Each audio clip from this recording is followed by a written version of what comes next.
Maplewood Estates was the kind of neighborhood that looked like it had been plucked straight out of a magazine.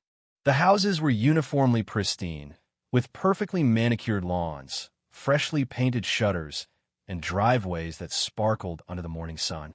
The streets were lined with oak trees, their branches forming a canopy that provided dead shade during the hot summer months. Children rode their bikes on the smooth sidewalks, and neighbors exchanged pleasantries over white picket fences. It was, by all accounts, a suburban paradise. But beneath the surface of this idyllic community, a storm was brewing. At the center of it all was Margaret Hayes, the president of the Maplewood Estates Homeowners Association, HOA. Margaret was a woman in her late 50s, with a sharp tongue and an even sharper sense of style. She was always impeccably dressed, her blonde hair perfectly coiffed, and her nails painted in pastel shades that matched her tailored blazers. She carried herself with an air of authority, as if she were the queen of Maplewood Estates, and the rest of the residents were her subjects. Margaret had been the HOA president for over a decade, and during that time, she had turned the neighborhood into her personal fiefdom. She patrolled the streets with a clipboard in hand, looking for any infraction that might mar the perfection of Maplewood Estates. A lawn that was an inch too high. A violation notice would be in your mailbox by the end of the day. A garden gnome on your front porch? Immediate removal required. Christmas lights still up in January? A fine would be issued before you could say Happy New Year. Margaret's obsession with perfection extended to every aspect of the neighborhood. She had a vision of what Maplewood Estates should look like, and she was determined to make sure that everyone adhered to it. But her biggest issue, the one that kept her up at night, was the eyesore that sat in the driveway of one particular resident, Emily Carter. Emily Carter had lived in Maplewood Estates for over 25 years. She had moved in the neighborhood long before the HOA had taken over, back when neighbors minded their own business and people weren't fined for HOA-ing a basketball hoop in their driveway. Emily was a widow in her late 60s, with a kind heart and a stubborn streak. She had no patience for Margaret's petty tyranny, and she certainly wasn't going to let the HOA president dictate what she could and couldn't do on her own property. The source of Margaret's disdain was Emily's 1998 Honda Accord. The car had seen better days. Its once shiny blue paint had faded, and there were a few dents and scratches from years of faithful service. But it ran just fine, and most importantly, it was Emily's. She had no intention of getting rid of it, no matter how much Margaret complained. At every HOA meeting, Margaret found an excuse to bring up Emily's car. She would try to sound polite, even sweet, but the venom was always there, lurking just beneath the surface. "This neighborhood has standards, Emily," Margaret said at the last meeting, her voice dripping with lighty. "That rust bucket is lowering property values." Emily barely looked up from her chair. She had sat through too many of Margaret's self-important speeches to be impressed. Folding her arms across her chest, she answered without hesitation, "My driveway, my property. You don't get to decide what car I drive." The room fell silent. The other HOA members shifted uncomfortably, pretending to examine their notes or sip from their styrofoam cups of coffee. No one wanted to be on the receiving end of Margaret's wrath, but everyone knew she was overstepping. Margaret's plastic smile twitched just for a second. Then, as if flicking a switch, she let out a soft, saccharine chuckle. "We'll see about that," she said smoothly. Emily barely spared her another glance. She had heard threats before, and she had never been the type to back down from a bully. But what she didn't know, what no one in that room knew, was that Margaret wasn't just making empty threats this time. She had already made up her mind. The evening air was warm, the sky streaked with the soft orange and pink hues of a setting sun. The neighborhood was quiet, the kind of stillness that made Maplewood Estates seem almost serene, almost normal. Emily Carter didn't think twice as she grabbed her purse and stepped outside. She had planned a quick grocery run, something she had done countless times before. Her old Honda Accord sat faithfully in the driveway, just like always. It had never failed her before. She slid into the driver's seat, adjusted the mirror, and turned the key. The engine rumbled to life with a familiar, comforting hum. Everything seemed fine. But it wasn't. As she reversed out of the driveway, nothing fell out of place. The car rolled smoothly onto the street, just as it had every other time. But as soon as she picked up speed, a strange sensation crawled up her spine. Something was off. When she reached the first stop sign at the end of the street, she pressed the brake pedal. Nothing. Her foot slammed it again, harder this time. Still nothing. A sharp spike of fear shot through her chest. The car wasn't stopping. It wasn't even slowing down. Panic gripped her like a VYC. This wasn't normal. Her heart pounded in her ears as she quickly scanned the road ahead. The intersection was coming up fast. Her hands tightened on the steering wheel. There were cars ahead. If she couldn't stop. "Think, Emily, think," she muttered to herself. With a desperate yank of the wheel, she veered sharply to the right. Tires screeched against the asphalt as the car lurched sideways, narrowly missing an oncoming SUV. Horns blared, the sound cutting through the thick haze of adrenaline pumping through her veins. Then bang. The Accord slammed into a street pole. The impact jolted her forward, the seatbelt snapping tight across her chest. The world blurred for a moment before settling into an eerie silence. For a few seconds, all she could hear was her own ragged breathing. Then came the voices. "Emily, are you okay?" A blur of faces appeared outside her window. Neighbors, people she had known for years, now looking at her with wide, worried eyes. Hands reached for the door, and someone pulled it open. I think I'm fine," Emily gasped, her voice shaky. Her hands trembled as she unbuckled herself and stepped out of the car. The Accord was dented, the front bumper crushed against the pole. But she was alive. The realization hit her all at once. She could have died. And then another, far more terrifying thought followed. This wasn't just a mechanical failure. Something was very, very wrong. Later that night, as the tow truck arrived, a mechanic knelt beside the undercarriage of Emily's car, his flashlight sweeping over the exposed parts. Emily stood nearby, arms wrapped tightly around herself. She hadn't been able to shake the feeling of unease since the crash. The mechanic's movements slowed, his expression darkening. Then he looked up at her, his face grim. These brake lines. His voice was low, edged with something that sent a chill up Emily's spine. They were cut. The police arrived quickly after the crash, their flashing red and blue lights painting the quiet streets of Maplewood Estates in an eerie glow. Officers stepped out, taking statements and asking questions. But the answer to the most important one remained unknown. Who would do something like this? Emily sat on her porch, wrapped in a blanket even though the night air was warm. Her hands still trembled slightly, the shock of the evening refusing to loosen its grip. Her old Accord had been towed away, but the fear lingered. Someone had wanted to hurt her or worse, kill her. She couldn't wrap her mind around it. Had she made an enemy without realizing it? Was this just some random act of cruelty? Across from her, her grandson, Jason, stood with his arms crossed, deep in thought. He had always been protective of his grandmother, and right now his gut was screaming that something wasn't right. Then, like a light switch flipping in his mind, he remembered the dash cam. Months ago, after a string of vandalism reports in the neighborhood, Jason had installed a small, nearly invisible front-facing camera on Emily's dashboard. She had barely noticed it, but Jason had insisted just in case. He had told her at the time. He never expected it to actually matter. Without a word, he turned on his heel and stormed inside.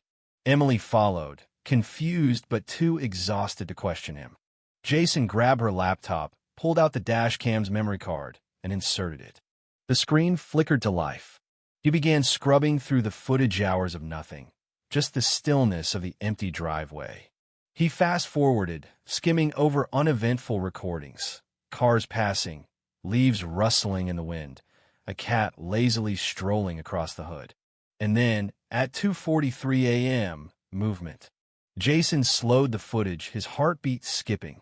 The person was dressed in dark clothing, their face just barely visible in the dim glow of the streetlights. Jason leaned in closer. The figure crouched beside the car, producing something from their pocket, a knife. A sharp, thin blade glinted under the faint light as the person reached underneath the vehicle. Then, with precise, practiced motions, they cut. Jason's stomach churned. His breath came out in short, sharp exhales as he watched the figure work, completely unhurried. They knew exactly what they were doing. Then the person straightened, brushed off their hands, and turned toward the streetlight for just a moment. That was when Jason saw the face. His entire body went cold. Margaret Hayes. It wasn't just some nameless vandal, not some reckless kid pulling a stupid prank. It was her, the HOA tyrant, the woman who had spent months harassing his grandmother over a car. And now, she had tried to kill her over it. Jason slammed the laptop shut, breathing hard, his hands clenched into fists. This wasn't just petty HOA bullying anymore. This was attempted murder. The next morning, the HOA meeting commenced as usual, held in the pristine, overly air-conditioned community center. The room was filled with neatly arranged chairs, HOA board members with their notepads, and a handful of homeowners who had resigned themselves to another tedious lecture about the importance of uniform mailboxes and acceptable garden gnome sizes. And of course, Margaret Hayes stood at the head of the room like a queen addressing her subjects. She was in her usual pastel-colored power suit, a smug smile plastered on her face as she flipped through the agenda. The morning's main topic, Emily Carter's car.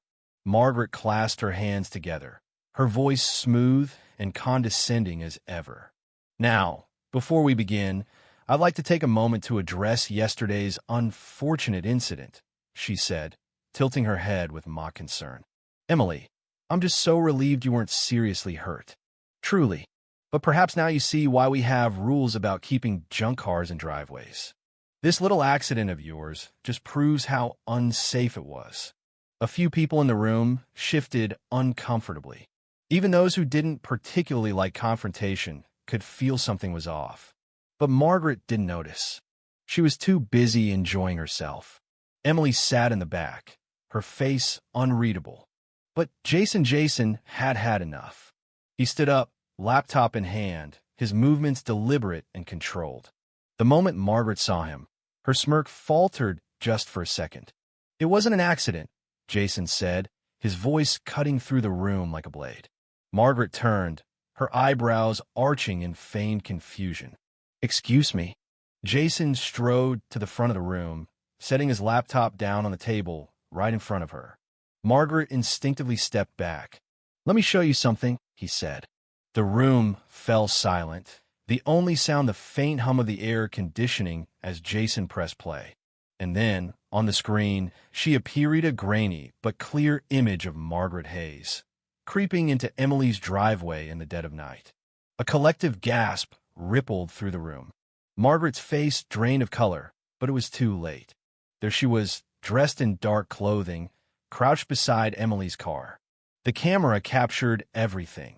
The glint of the blade in her hand, the precise, calculated motion as she sliced through the brake lines with chilling efficiency. It was undeniable. Margaret was caught. For a few agonizing seconds after the video ended, no one spoke. The air in the room was thick with disbelief, a kind of stunned silence that only comes when something truly monstrous has been laid bare. And at the center of it all stood Margaret Hayes, her carefully curated world crumbling in real time. Her face, usually composed and poised, twisted into something unrecognizable. Her mouth slightly agape, eyes darting from face to face as if searching for some Anianito defender. Then she did the only thing she could. She denied it. This is fake, she shrieked, her voice cracking with panic.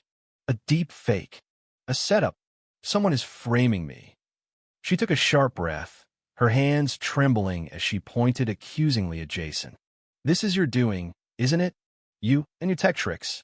Oh, please, do you really think anyone here believes that ridiculous video?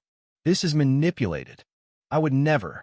But her words rang hollow because no one was rushing to her defense.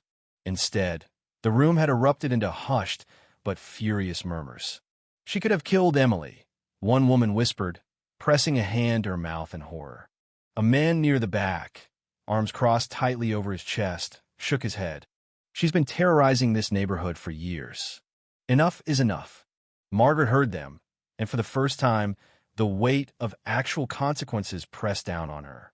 Her eyes darted to the exit. The walls felt too close. The faces around her, once neutral, even submissive, were now filled with revulsion, anger, disgust. She took a step back, then another. Then she bolted. Gasps filled the room as Margaret turned and ran, her heels clacking against the floor, her breath ragged as she pushed through the stunned crowd. She reached the doors, her fingers fumbling at the handle, but they didn't budge. A firm click rang out behind her. Margaret turned sharply, only to see Jason standing calmly beside the door, the keys dangling from his hand. And behind him, the growing wail of sirens pierced the air. Margaret Hayes ran like a woman possessed, her perfectly coordinated pastel blazer flapping behind her as she sprinted down the sidewalk. Her heels clacked erratically against the pavement, her breath coming in short, frantic gasps. But she didn't dare slow down. She needed to get home. She needed to think. This wasn't supposed to happen. They weren't supposed to turn on her. Her mind raced faster than her legs. She just needed a plan, a way to spin this, to make them believe her. Yes, she could fix this. The footage had to be fake. The HOA would back her up, wouldn't they? Wouldn't they? She reached her house, her sanctuary, but the moment she stepped into the driveway, a new sound froze her in place. Sirens.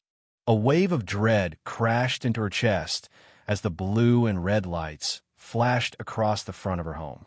2 police cruisers rolled to a stop. For a split second, she stood there, paralyzed. Then her instinct screamed at her, "Run."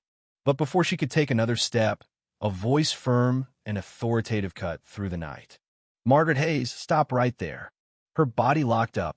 2 officers stepped out, moving with calm certainty, their hands resting near their belts.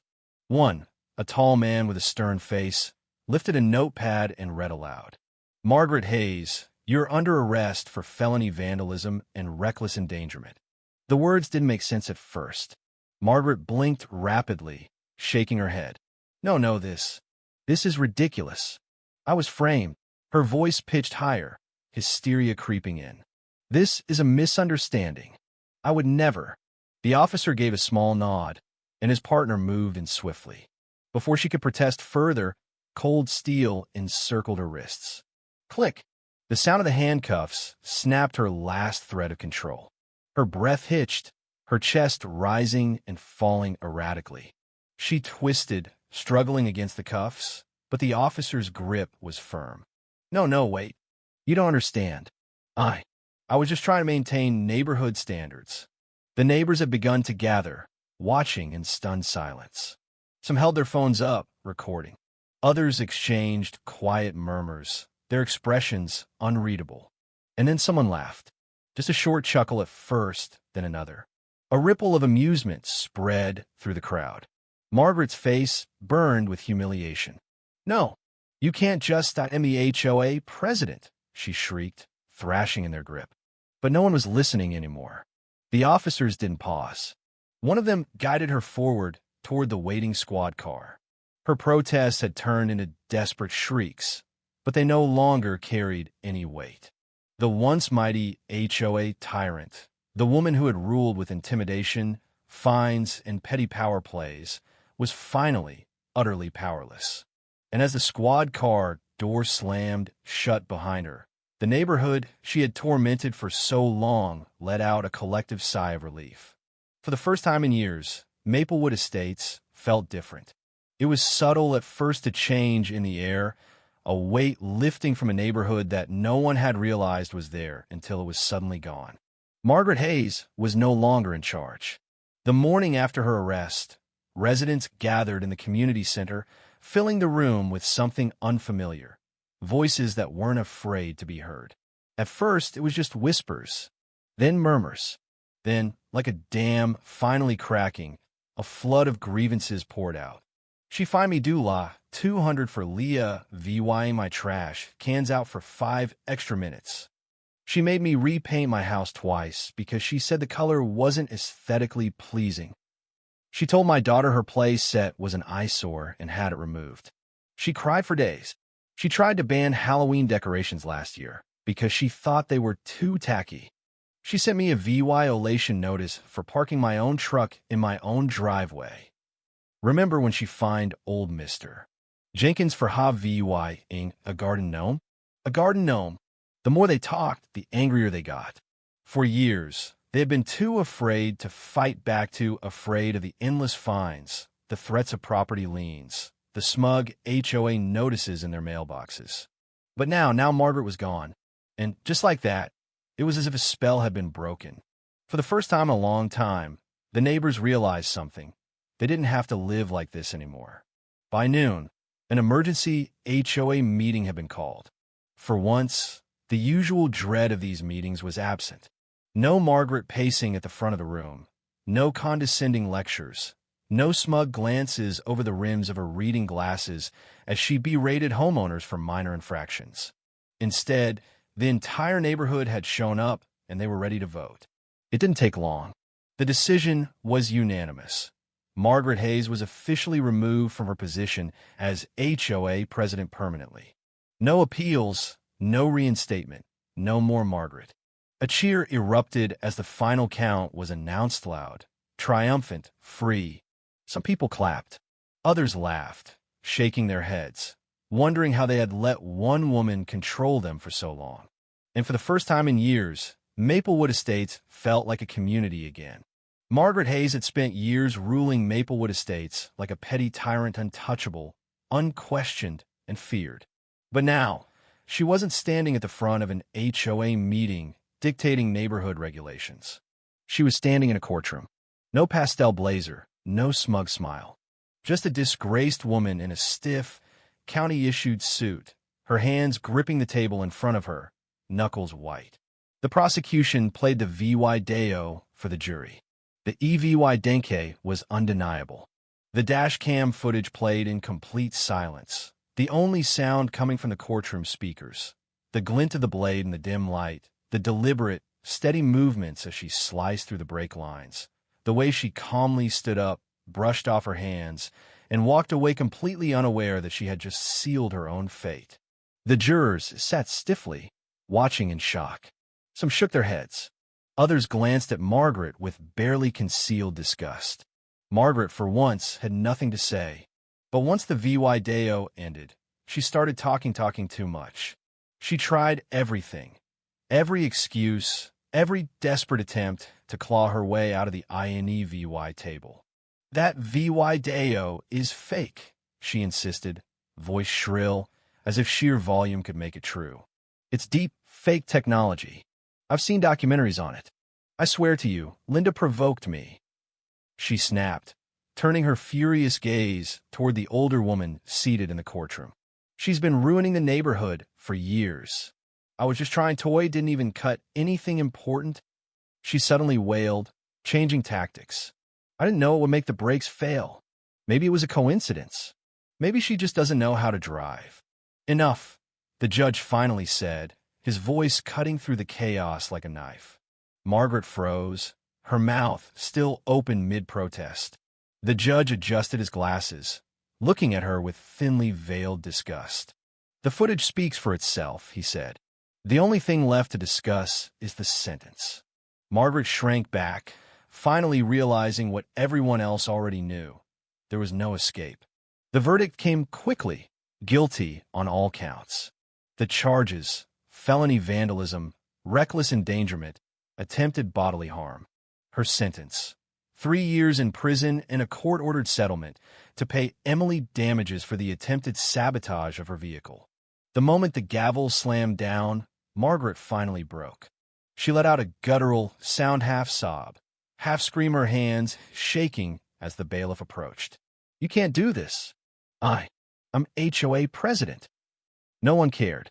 The cuffs clicked around her wrists once again, but this time it was permanent. Her reign of terror was over.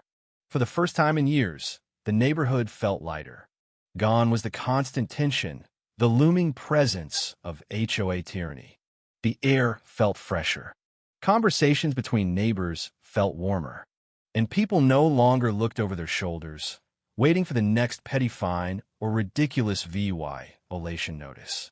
With Margaret Hayes behind bars, Maplewood Estates was no longer a place of fear. It was at long last a home again. Emily Carter sat on her porch, watching the quiet street with a sense of peace she hadn't felt in years. No more passive-aggressive letters in the mail. No more anonymous complaints about her lawn. No more threats about her car ruining the aesthetic value of the neighborhood. Her car. She smiled as she turned her gaze toward her new vehicle, parked proudly in the same spot where the old Accord had once stood, a sleek silver sedan, its surface gleaming under the morning sun. The money from the lawsuit had been more than enough to replace what had been taken from her. But this wasn't just a car. It was a statement, a declaration that she would never again be told what she could and couldn't do on her own property. And no Onino HOA, no power-hungry tyrant, no bitter neighbor would ever take that from her again. She took a sip of her coffee, savoring the quiet VY Tory. Jason leaned against the railing beside her, arms crossed, a satisfied smirk playing at his lips as he stared at the new car. "You know," he said, his voice laced with amusement, "I still can't believe she thought she'd get away with it." Emily chuckled, shaking her head. "People like her always think they'll get away with it." Jason nodded, pushing off the rail and strolling toward the car. He ran a hand over the smooth surface, admiring how different, how new everything felt now. Then he crouched slightly, tapping a small black VYC just behind the rear VY EW mirror. A brand new dash cam. Because if there was one thing they had learned from this whole ordeal, it was this: you never know when another Margaret might come around. In the months that followed, Maplewood Estates underwent a transformation. The new HOA board, elected by the residents, focused on fostering a sense of community rather than enforcing rigid rules. Neighborhood potlucks became a regular occurrence, and the community center was repurposed into a space for gatherings, workshops, and even a small library. Emily Carter became something of a local hero, her story serving as a reminder of the importance of standing up to bullies, no matter how powerful they may seem. Her new car, a symbol of her resilience, became a source of pride for the entire neighborhood. As for Margaret Hayes, her name became a cautionary tale, a reminder of what happens when power goes unchecked. She served her sentence in silence, her once imposing presence reduced to a mere footnote in the history of Maplewood Estates. And so, the neighborhood moved forward, stronger and more united than ever before. The scars of the past would always be there, but they serve as a reminder of what they had overcome and what they had gained in the process. Maplewood Estates was no longer just a neighborhood. It was a community, a place where people looked out for one another, where kindness and compassion replaced fear and control. And for the first time in a long time, it truly felt like home. If you were the one in this story, how would you react? Would you stand up and fight back, or accept the unreasonable pressure and control from the HOA? Share your thoughts in the comments below. And don't forget to subscribe, like, and share this video with more people. Your small action gives us the motivation to keep bringing you more intense and engaging stories. Thanks for watching, and we'll see you in the next video.